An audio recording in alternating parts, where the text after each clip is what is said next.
Hello friends, welcome back to my channel. हम अपना cover कर रहे हैं Indian polity from M Laxmikanth 8th addition.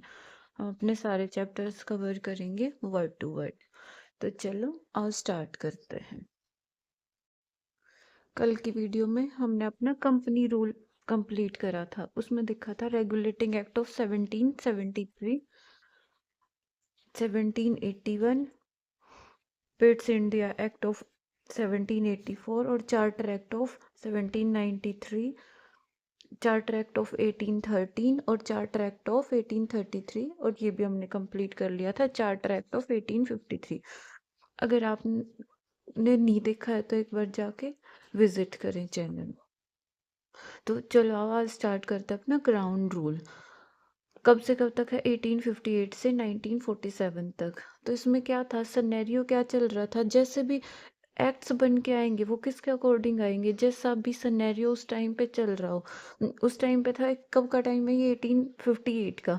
तो फिर वहाँ पे रिवोल्ट हुई थी 1857 में। तो उनको क्या करना था, एक ट्रांसफॉर्मेशन लेके आनी थी थ्रू आउट देयर एडमिनिस्ट्रेशन। तो फिर उन्होंने क्या करा कि एक नया एक्ट लेके आए, government of India act of 1858। नाम क्या दिया? Act for good government of India. और कई सारे चेंज लेके आने की सोची, और थोड़ा थोड़ा ना कि इंडियंस का रिप्रेजेंटेशन बढ़ाने की भी कोशिश करी इसमें। तो फिर इस एक्ट के फीचर्स क्या थे? इन्होंने क्या करा, मेन तो यही करा कि जो भी गवर्नर जनरल ऑफ इंडिया था ना, उसको अब डेजिग्नेट कर दिया वॉइसरॉय। दो लेके आई, दो पोस्ट बनाई इन्होंने। एक तो वॉइसरॉय ऑफ इंडिया बनाई, और दूसरा क्या बनाया? वॉइसरॉय ऑफ इंडिया बनाई, और दूसरा बनाया secretary of state for India. दो चीजें लेके आई।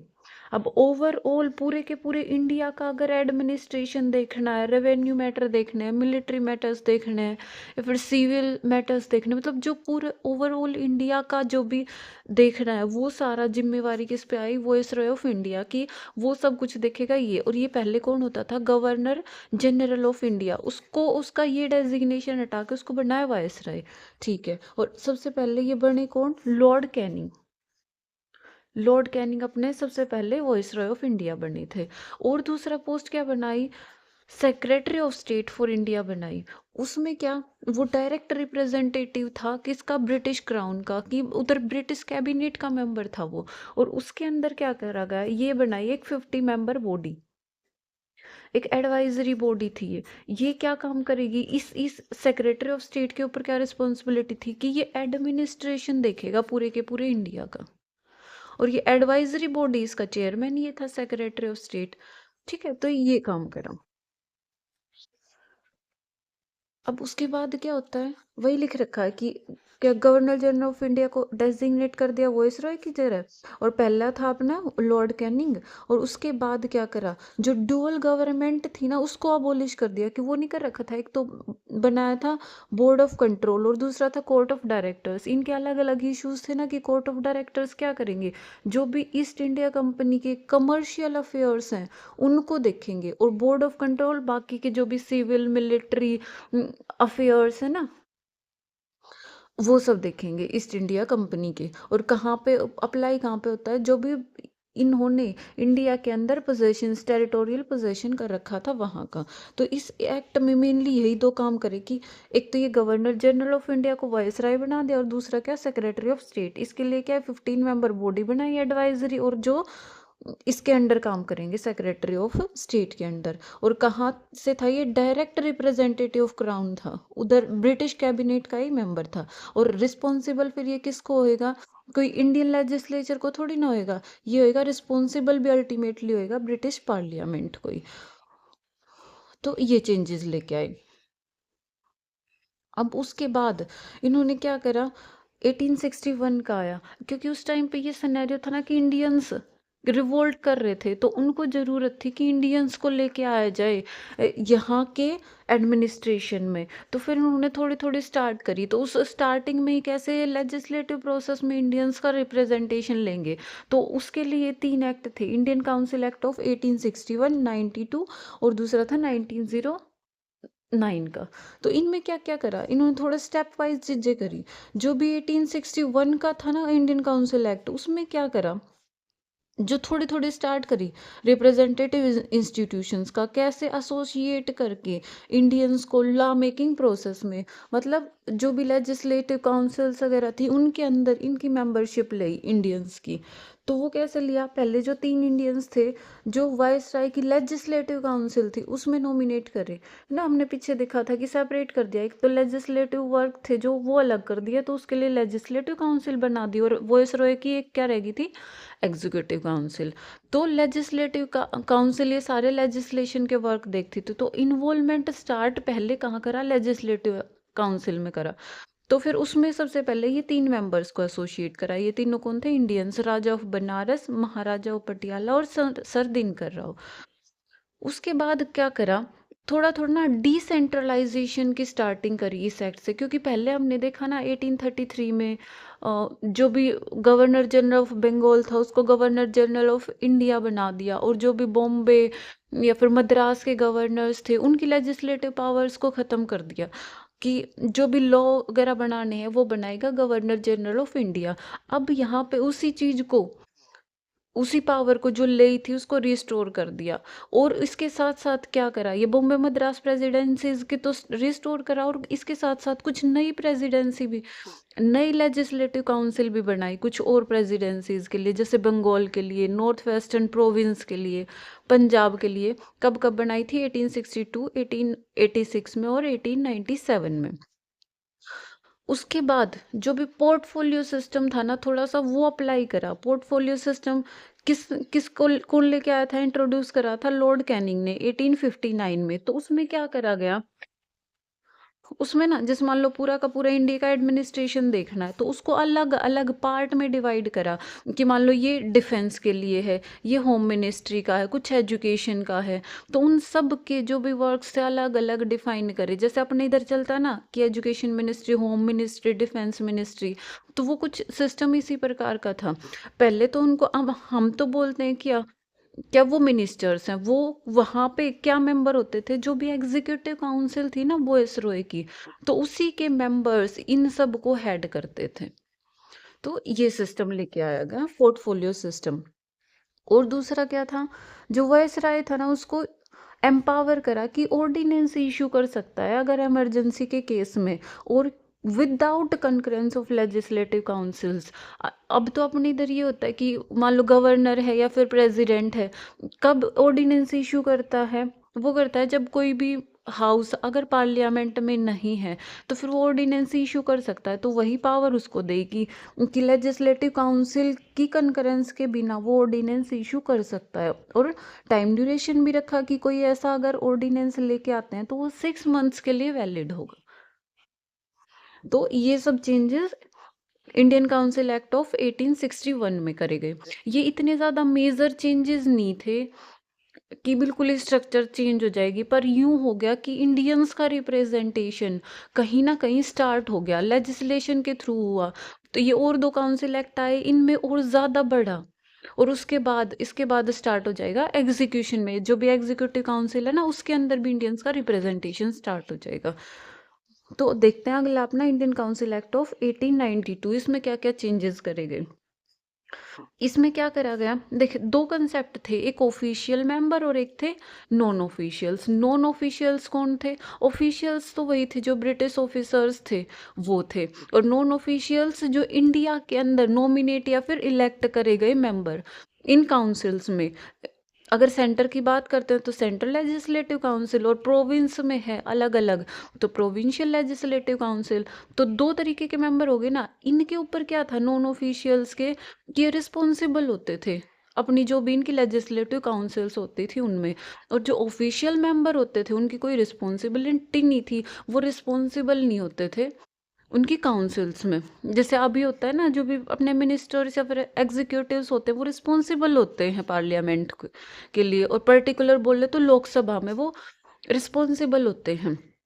तो वो उस तरीके का सिस्टम था कि नॉन ऑफिशियल और ऑफिशियल दो टाइप के इधर मेंबर चल रहे थे। तो इन्होंने क्या करा, जो भी नॉन ऑफिशियल मेंबर थे ना, यहाँ पे रिप्रेजेंटेशन स्टार्ट हो गया था 1861 में, तो 92 वाले एक्ट में जो भी नॉन ऑफिशियल मेंबर थे ना, उनके नंबर को बढ़ा दिया, मतलब और थोड़े से ज़्यादा ले लिए, पर मेंटेन क्या करी, मेंटेन वही ऑफिशियल मेजोरिटी करी, दोनों जगह, सेंटर में भी और प्रोविंस में भी, कि मेजोरिटी ऑफ मेंबर्स कौन से थे, वो अपन इनके ऑफिशियल मेंबर्स ही थे, नॉन ऑफिशियल्स नहीं थे।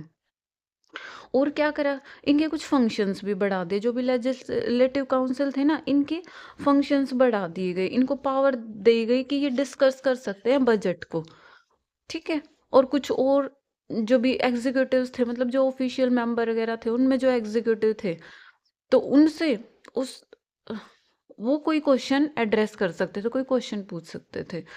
और उसके बाद क्या करा गया, नॉमिनेशन करा गया कि जो एक तो सेंट्रल लेजिस्लेटिव, एक तो थी इनकी सेंट्रल लेजिस्लेटिव काउंसिल या फिर इंडियन लेजिस्लेटिव काउंसिल, दोनों नाम थे, और एक होती थी प्रोविंशियल लेजिस्लेटिव काउंसिल। इनके अंदर ना नॉमिनेशन बोला, नॉमिनेशन किन का, नॉन ऑफिशियल मेंबर्स का, ठीक है, क्योंकि ऑफिशियल्स का तो इधर जिक्र नहीं है, सारा नॉन ऑफिशियल मेंबर्स। तो वो कैसे होएगा, देख, सेंटर में और प्रोविंस में, सेंटर में तो कौन करेगा, सेंटर में करेगा उधर का वॉइस रॉय, और प्रोविंस में कौन करेगा, अलग अलग प्रोविंस के गवर्नर्स, ठीक है। और किन की रिकमेंडेशंस पे, क्योंकि पहले भी यही करते थे, अब इम्पोर्टेंट जो चेंज आया था वो क्या था, रिकमेंडेशन किन की चलेंगी, वो उधर लोकल्स की चलेंगी।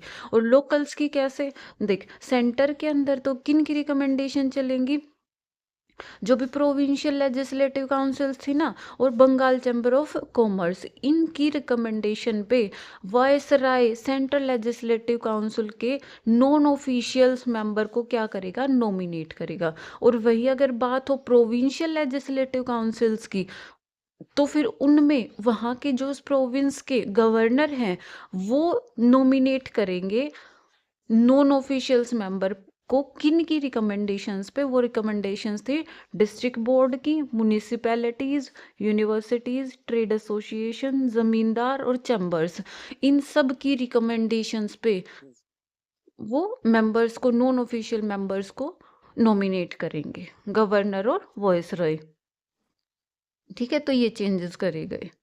अब उसके बाद आता है थोड़ा सा इनसे एक फर्दर स्टेप मूव क्या करा, इंडियन काउंसिल एक्ट ऑफ 1909 में, कि ना जो भी ये रिप्रेजेंटेशन कर रहे थे, यहाँ पे तो नंबर मेंशन नहीं है कि कितनी किस अमाउंट में नॉन ऑफिशियल मेंबर्स की नंबर को बढ़ाया गया, यहाँ पे मेंशन कर रखा है। इन्होंने बोला कि दोनों जगह पे, दो जगह, एक तो सेंट्रल लेजिस्लेटिव काउंसिल में या फिर बोले इंडियन लेजिस्लेटिव काउंसिल, और दूसरी थी प्रोविंशियल लेजिस्लेटिव काउंसिल, इन दोनों के अंदर जो नॉन ऑफिशियल्स मेंबर थे, यहाँ पे 16 थे, पहले 16 से बढ़ा के वो कर दिए 60, काफी बड़ा चेंज करा है ना। एक तो ये हुआ, और दूसरा यहाँ पे वो मेंशन नहीं है नंबर, क्योंकि अलग अलग प्रोविंस है, वहाँ पे पॉपुलेशन के अकॉर्डिंग सीट्स डिसाइड होती है ना, तो फिर वहाँ पे भी कंसिडरेबल चेंज करा गया। एक तो ये लेके आए।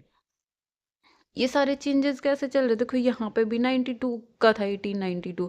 तो ये थोड़ा सा पीछे का सिनेरियो भी देखते हैं ना, क्योंकि उस टाइम तक क्या बन गया था, इंडियन नेशनल कांग्रेस भी फॉर्म हो गई थी 1885 में, तो उनकी तरफ से भी प्रेशर आ रहा था, कुछ रिवोल्ट्स वगैरह बढ़ रही थी, तो फिर इनको ये स्टेप उठाने पड़े कि इंडियंस को किसी ना किसी तरीके से लेजिस्लेशन में, एग्जीक्यूशन में इन्वॉल्व करा जाए।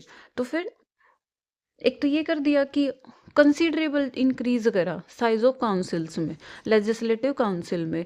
और दूसरा क्या करा गया, जो मेंटेन कर रहे थे ना, यहाँ पे तो क्या था इस एक्ट में, non official, sorry, official majority थी दोनों जगह पे, पर यहाँ पे थोड़ा सा यूं करा गया कि प्रोविंस के अंदर तो नॉन ऑफिशियल्स मेजोरिटी रिटेन कर दी, पर ऑफिशियल मेजोरिटी रही सेंटर के अंदर, दो पार्ट में कर दिया ना। ठीक है। उसके बाद यहाँ पे कुछ फंक्शंस बढ़ाए थे ना, बजट डिस्कस कर सकते हैं, कोई क्वेश्चन पूछ सकते हैं एग्जीक्यूटिव से। तो यहाँ पे भी कुछ और ज़्यादा इनको कंसेशंस दिए गए, कुछ और ज़्यादा डेलिब्रेट फंक्शंस इनके बढ़ाए गए। ठीक है, जैसे सप्लीमेंट्री क्वेश्चन पूछना, रिजोल्यूशन ऑन बजट भी मूव कर सकते थे, तो ये सब एक्ट काम थे। और दूसरा, अभी तक तो सारी बात किसकी चल रही थी कि लेजिस्लेटिव काउंसिल थी जो भी वॉइसरॉय की, उसके अंदर मेंबरशिप बढ़ा रहे थे। अब पहली बार ऐसा हुआ कि वॉइसरॉय की जो भी एग्जीक्यूटिव काउंसिल थी ना, उसके अंदर इंडियंस का रिप्रेजेंटेशन स्टार्ट करा। और वो पहले कौन थे इंडियन? सत्येंद्र प्रसाद सिन्हा। इसको मेंबर बनाया गया वॉइसरॉय की एग्जीक्यूटिव काउंसिल का, और अपॉइंट कैसे करा गया? As a law member. ठीक है। और एक नेगेटिव पॉइंट इसके साथ क्या आया था? एक कम्युनल रिप्रेजेंटेशन स्टार्ट कर दिया गया। किसके लिए? पहले इस चीज को और आगे बढ़ाएंगे फर्दर, जो भी एक्ट्स हम देखेंगे, पर यहाँ पे किसके लिए स्टार्ट करा गया? मुस्लिम्स के लिए। ये बोला गया कि इनके लिए ना एक सेपरेट इलेक्टोरेट होगा। और मतलब कुछ इस तरीके से जो भी मुस्लिम मेंबर्स थे ना, इधर लेजिस्लेटिव काउंसिल्स में जो भी जा रहे थे, उनको इलेक्ट कौन करेगा? उनको इलेक्ट करेंगे सिर्फ और सिर्फ मुस्लिम मेंबर्स। तो ये था कम्युनल रिप्रेजेंटेशन फॉर मुस्लिम्स था। और ये किसके टाइम पे आया था? ये मोरले मिंटो रिफॉर्म्स चल रहे थे ना, तो फिर जो भी मिंटो था ना इधर, उसके टाइम पे चल रहे थे, तो इसीलिए कई बार इसको लॉर्ड मिंटो को फादर ऑफ कम्युनल इलेक्टोरेट भी बोला जाता है। ठीक है। अब ये तो हुए अपने काउंसिल एक्ट खत्म। अब इसके बाद देखते हैं गवर्नमेंट ऑफ इंडिया एक्ट 1919। उसमें क्या होता है? यहाँ पे ना थोड़ा सा पीछे का सिनेरियो क्या चल रहा था, ये था कि ना 20 अगस्त 1917 को ब्रिटिश गवर्नमेंट डिक्लेयर करती है पहली बार उनका ऑब्जेक्टिव, कि कहती है हमारा ना ये ऑब्जेक्टिव है कि हम धीरे धीरे ग्रेजुअल इंट्रोडक्शन करना चाहते हैं एक रिस्पॉन्सिबल गवर्नमेंट का इंडिया के अंदर। तो फिर इसके अकॉर्डिंग क्या होता है? उसके अकॉर्डिंग फिर ये कुछ रिफॉर्म्स लेके आते हैं। मोन्टेगो चेम्सफोर्ड रिफॉर्म्स भी बोलते हैं इनको। ठीक है। तो उसके अंदर कुछ मेजर चेंजेस इनको करने थे, क्योंकि सिनेरियो वही पीछे का चल रहा है। कई सारे आईएनसी भी फॉर्म हो रखी है, रिवोल्ट्स भी चल रहे हैं कई सारे। ठीक है, तो वो देखते हैं। अब फीचर्स में क्या क्या है? सबसे जो मेन काम इसका करा वो था सब्जेक्ट्स ऑफ एडमिनिस्ट्रेशन। इन्होंने सब्जेक्ट्स ऑफ एडमिनिस्ट्रेशन इनको डिवाइड कर दिया। किन के बीच में? सेंटर के बीच में, और किसके बीच में? प्रोविंस के बीच में। कि कुछ फिक्स कर दिए कि ये इन पे अगर एडमिनिस्ट्रेशन होगा तो वो होगा सेंटर की तरफ से, और इन कुछ और सब्जेक्ट बांट दिए कि इन पे अगर एडमिनिस्ट्रेशन होगा तो वो होगा प्रोविंस की तरफ से। ठीक है, मतलब पावर को थोड़ा थोड़ा डाइल्यूट करा गया ना। और ये भी किसके थ्रू? जो भी इस एक्ट के अंदर डिवोल्यूशन रूल्स बने थे उसके अंदर इनको सब्जेक्ट्स को क्लासिफाई कर दिया। एक तो काम ये कर दिया, और ये कर दिया इसका मतलब ये नहीं था कि वो फेडरल स्ट्रक्चर बन गई, या फिर जो ओवरऑल इंडिया की स्ट्रक्चर थी ब्रिटिश रूल के अंदर वो चेंज हो गई, वैसा नहीं था। बस कुछ सब्जेक्ट अलग अलग डिफाइन कर दिए कि इन पे तुम लॉज, एडमिनिस्ट्रेशन, ये सब आप कर सकते हो।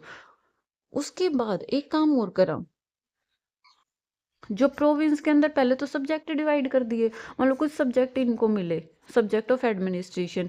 अब इसके बाद भी जो प्रोविंस को सब्जेक्ट मिले थे उसको भी दो कैटेगरीज में डिवाइड कर दिया, दो तरीके के बना दिए सब्जेक्ट। एक तो था ट्रांसफर्ड सब्जेक्ट, और दूसरा था रिजर्व्ड सब्जेक्ट। अब इनमें क्या था इनका फर्क? इनका फर्क था एग्जीक्यूशन में, कि ये किस तरीके से एग्जीक्यूट होंगे, एडमिनिस्टर किस तरीके से होंगे ये। तो इनको तो कौन करता था? Reserve subject. और रिजर्व देखिए इनमें कौन कौन से सब्जेक्ट आते थे जो मेन इम्पोर्टेंट थे ना, वो तो रख दिए रिजर्व्ड में, और बाकी के कर दिए ट्रांसफर्ड। तो देख ट्रांसफर्ड सब्जेक्ट में क्या क्या आ गया था? ट्रांसफर सब्जेक्ट में जो उधर की लोकल नीड्स के लिए इंपॉर्टेंट थे ना, कुछ ऐसे टॉपिक रख दिए जैसे public health, education, local self government, agriculture, ये इस तरीके के सब्जेक्ट ट्रांसफर्ड सब्जेक्ट में रख दिए। और दूसरे रिजर्व्ड में क्या क्या रख दिए जो थोड़े से इंपॉर्टेंट थे इनको अपना ब्रिटिश रूल के अंदर, तो वो कैसे थे? जैसे police, administration of justice, prison, land revenue, finance, ये इस तरीके के सब्जेक्ट थे ना, वो इन्होंने कर दिए रिजर्व्ड में रख दिए। अब इनका क्या डिफरेंस था, जो भी ट्रांसफर्ड सब्जेक्ट के थे ना, वो एडमिनिस्टर कैसे करता था, वो governor with the help of या फिर with the aid of ministers करता था, जो कि रिस्पॉन्सिबल थे लेजिस्लेटिव काउंसिल्स के लिए। कि जो भी ट्रांसफर्ड सब्जेक्ट, एक तो वो पहले इम्पोर्टेंट, ज्यादा इम्पोर्टेंट नहीं है, मतलब पावरफुल तो इन्हीं के पास चलेगा नहीं रिजर्व्ड वाले में। तो इनको तो गवर्नर एडमिनिस्टर करेगा with the help of ministers, जो कि मिनिस्टर रिस्पॉन्सिबल होंगे उस काउंसिल में, लेजिस्लेटिव काउंसिल में। और ये जो रिजर्व्ड सब्जेक्ट थे, इनको गवर्नर एडमिनिस्टर करेगा with the aid of official members. और उन ऑफिशियल मेंबर्स का क्या था, वो उस लेजिस्लेटिव काउंसिल के लिए रिस्पॉन्सिबल ही नहीं थे। ठीक है, तो मतलब रिस्पॉन्सिबल भी नहीं थे और मेन पावर के सब्जेक्ट भी चले गए, और यहाँ पे उनकी रिस्पॉन्सिबिलिटी भी है और इतने ज्यादा इंपॉर्टेंट सब्जेक्ट्स भी नहीं रखे, तो थोड़ा सा ये चेंज लेके आए। और दूसरा क्या करा, एक बाई कैमरलिज्म स्टार्ट करा। थोड़ा सा पॉजिटिव पॉइंट था कि जो भी पार्लियामेंट थी ना, उस टाइम पे क्या बोलते थे, इंडियन लेजिस्लेटिव काउंसिल मान लो, अगर सेंटर की बात करते हैं तो उसको दो पार्ट में करा, दो हाउसेज में, जैसे अपने अभी चलते हैं ना लोकसभा और राज्यसभा, तो दो हाउसेज में डिवाइड करा उसको, और वहां पे करवाए डायरेक्ट इलेक्शन। और जो इनकी मेजोरिटी ऑफ मेंबर थे ना दोनों हाउसेज के, वो चूज कैसे करेंगे, वो डायरेक्ट इलेक्शन के थ्रू चूज करेंगे। ठीक है। और इसके साथ साथ क्या करा, थोड़ा सा इंडियंस का रिप्रेजेंटेशन और ज्यादा बढ़ाने के लिए, जो भी 6 मेंबर थे ना वो इस रॉय की एग्जीक्यूटिव काउंसिल में, उसमें से बोला गया कि 3 आउट ऑफ 6 कौन होंगे, 3 इंडियंस होंगे वॉइसरॉय की एग्जीक्यूटिव काउंसिल में। पर एक इंपॉर्टेंट पोस्ट इनसे फिर भी ले ली, वो क्या करा, कमांडर इन चीफ की पोस्ट इंडियंस के लिए नहीं थी, बाकी की पोस्ट में इंडियंस ये मेंबर बन सकते थे वॉइसरॉय की एग्जीक्यूटिव काउंसिल में। ठीक है। और दूसरा हमने पीछे देखा था ना कि कम्युनल रिप्रेजेंटेशन फॉर मुस्लिम्स लेके आए थे कि सेपरेट इलेक्टोरेट मुस्लिम्स के लिए। यहाँ पे इसको इस कम्युनिटी, इस लार्ज कम्युनिटी लेके आने की कोशिश करी गई, सिख के लिए बढ़ा दिया, इंडियन क्रिश्चियंस के लिए, एंग्लो इंडियंस, यूरोपियंस, इन सब के लिए कोशिश करी गई कम्युनल रिप्रेजेंटेशन, मतलब अलग सेपरेट इलेक्टोरेट लेके आया जाए। ठीक है। और थोड़ा सा पॉजिटिव पॉइंट क्या था, फ्रेंचाइजी मिली, पर फ्रेंचाइजी भी क्या लिमिटेड थी, लिमिटेड नंबर ऑफ पीपल्स तक थी, जो कि किसके बेस पे है, अब तो अपने इधर चलता है यूनिवर्सल फ्रेंचाइजी, मतलब जो भी अबो 18 ईयर ऑफ एज है उन सब के लिए वोटिंग राइट्स है, पर यहाँ पे लिमिटेड पीपल्स के लिए करी गई। वो किस पे बेस थी, base on the base of property tax या फिर कुछ और क्वालिफिकेशंस के अकॉर्डिंग थी। ठीक है। एक जैसे वो सेक्रेटरी ऑफ स्टेट देखा था ना हमने पीछे 1858 के एक्ट में, तो उसके उसकी सेक्रेटरी ऑफ स्टेट की कुछ रिस्पॉन्सिबिलिटीज कम करने के लिए एक और नया ऑफिस क्रिएट कर लिया इन्होंने लंदन में ही, वो था high commissioners office for India in London, कि जो सेक्रेटरी ऑफ स्टेट है उसकी रिस्पॉन्सिबिलिटी कम करके कुछ इनको दी जाए। और क्या था, इसने क्या बनाया, एक पब्लिक सर्विस कमीशन भी बनाया, जो कि सेटअप हुआ 1926 में। और क्या करा गया, पहली बार सेपरेट करा गया जो बजट था ना, सेंट्रल बजट और जो प्रोविंस के लिए बजट आता था, उनको अलग कर दिया गया पहली बार। ये भी पॉजिटिव स्टेप था। और क्या बोला गया कि ना, जो भी ये सारे फीचर्स हम बता रहे हैं कौन, गवर्नमेंट ऑफ इंडिया एक्ट 1919 में, ये सारे फीचर्स, ये क्या कॉन्स्टिट्यूशन की तरह काम कर रहे हैं, कि ये सब फीचर्स इंडिया के अंदर कैसे रन कर रहे हैं, इनको इंक्वायर करे और इनके ऊपर रिपोर्ट दे, ऐसा एक स्टैट्यूटरी कमीशन बनाया जाए आफ्टर 10 ईयर्स। पर क्या हो गया, वो 2 साल पहले ही, 8 साल बाद ही एक कमीशन बन गया, साइमन कमीशन। ठीक है, इसके बारे में देखते हैं, एक बार ये देख लेते हैं। ठीक है। एक क्या बनाया गया, क्योंकि वो कहाँ, सिर्फ ऐसा तो था नहीं कि सिर्फ ब्रिटिश की प्रोविंस ही थी, वहां पे कुछ प्रिंसली स्टेट्स भी थे। तो उनके लिए क्या बनाया गया, एक चैम्बर ऑफ प्रिंस एस्टेब्लिश करा गया, उसके अंदर थे 120 मेंबर्स, 120 में से 108 तो प्रिंस थे, अलग अलग वो स्टेट्स के, जो भी प्रिंसली स्टेट्स थे ना उनके, और 12 अदर रिप्रेजेंटेटिव थे। इनके इनसे क्या हो गया, इनसे ये हो गया कि जो भी कॉमन इंटरेस्ट के इशू थे ना, जो गवर्नमेंट और इनके बीच में, उनको एक प्लेटफॉर्म पे आके डिस्कस करा जा सकता था। थोड़ा सा ये चेंज था। कब बना था ये? 1921 में फॉर्म हुआ था ये। ठीक है। अब जो इस कमीशन की बात करी हमने इस एक्ट में, कि 1919 में बोला गया था कि कमीशन फॉर्म करो, तो यहाँ पे कमीशन फॉर्म करा गया। हेड कौन कर रहा था? चेयरमैन कौन था? Sir John Simon. तो इसलिए इस कमीशन का नाम भी ऐसा ही ना, साइमन कमीशन। तो इसके अंदर क्या दिक्कत करी इन्होंने, जो भी सारे मेंबर्स थे वो सारे के सारे ब्रिटिश मेंबर्स रख लिए। और इनका काम क्या था? ये देख रहे हैं कि ये सारे फीचर, मतलब इंडिया के अंदर कैसे काम कर रहे हैं, इंडिया का कॉन्स्टिट्यूशन कैसा होना चाहिए, तो उन सब चीजों को डिस्कस कर रहे हैं। और इंडिया की कंडीशंस के लिए फिर इंडियन एक भी नहीं था इनके इस कमीशन में। तो फिर इसने क्या करा, इसने अपनी रिपोर्ट सबमिट करी 1930 में। और कई सारी इसने रिकमेंडेशन दी कि अबोलिश करो डायरकी। जैसे ऊपर देखा था ना हमने कि ऑफिशियल्स और नॉन ऑफिशियल्स दो तरीके के मेंबर्स थे, उनके लिए सब्जेक्ट भी अलग अलग थे, ट्रांसफर्ड, रिजर्व्ड, इस तरीके की चीजें। तो इन्होंने बोला ये सब चीजें खत्म करो, अबोलिश करो। और रिस्पॉन्सिबल गवर्नमेंट एटलीस्ट प्रोविंस में तो लागू करो। और क्या, फेडरेशन फॉर्म करो। फेडरेशन में मतलब सेंटर है वो अपनी पावर्स को डिवोल्व कर देगा, अलग अलग जो भी इसके स्टेट्स हैं वहां पे। तो ये सब प्रपोजल दिए गए। इनके प्रपोजल के बेस पे राउंड टेबल कॉन्फ्रेंस बुलाई गई 3। उनके अंदर रिप्रेजेंटेटिव कहाँ से लिए गए? कुछ ब्रिटिश गवर्नमेंट के ऑफिसर्स, कुछ ब्रिटिश इंडिया में से ऑफिसर्स, कुछ इंडियन प्रिंसली स्टेट्स। तो इन सब के मेंबर्स को बुला के 3 राउंड टेबल कॉन्फ्रेंस करी गई। और उस राउंड टेबल्स का जो भी कंक्लूजन निकल के आया, उस कंक्लूजन के बेस पे बनाया एक white paper on constitutional reforms. और उसके बेस पे फिर अपना ये अगला एक्ट आता है, government of India act of 1935। ठीक है। तो बीच में एक चीज और हो जाती है। जैसे पीछे देख रहे थे ना हम, क्या था, एक कम्युनल, एक सेपरेट इलेक्टोरेट लेके आते जा रहे थे। पहले लेके आए मुस्लिम्स के लिए, फिर उसको बढ़ा दिया सिख, इंडियन क्रिश्चियंस, मतलब और कम्युनिटीज के लिए। और इसमें तो फिर उन्होंने क्या करा, ये बढ़ाना चाह रहे थे जो इंडिया मतलब हिंदू सोसाइटी है उसी के अंदर जो डिप्रेस्ड क्लास है ना, उसके लिए भी एक्सटेंड करना चाह रहे थे। तो इस चीज से महात्मा गांधी जी और अंबेडकर ये खुश नहीं थे। तो इन्होंने एक पूना पैक्ट साइन करा।